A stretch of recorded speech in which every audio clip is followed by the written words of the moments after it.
ty zany atolotra mankalasely ilay tokako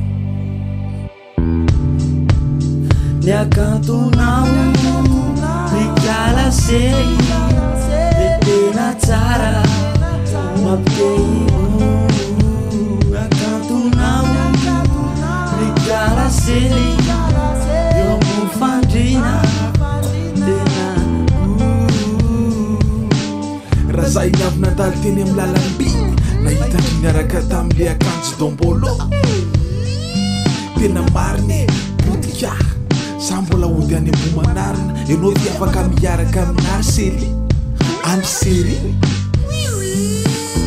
zay mba tiako fantarina matsaky tena mety be amiko raha isika selasely no mba hiarefa le vanja sur le lira mba mety hanza tsy mipiry efa tsy andro mivety sola zay na miretirety tianao tsika toilette tonga hatrany befy de ho asiko pomety le mabory sengety tena ngedangeda ny akantonao mikalasely de tena tsara mampitehy akantonao mikalasely eo ambony fandrina tena.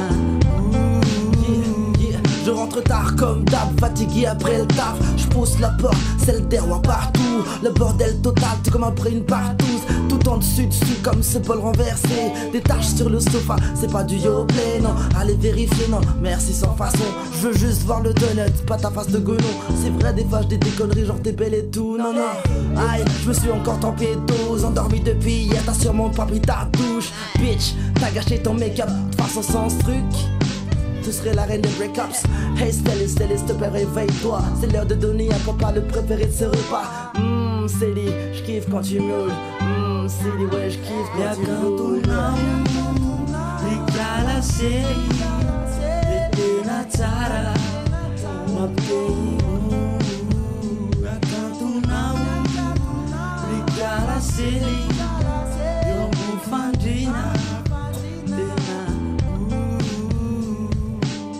enao ty aloha mavoa enao koa be vazivazy hitako tena mariny votivoty endrika ho aloha enao ty mianiany koa biso aloha ia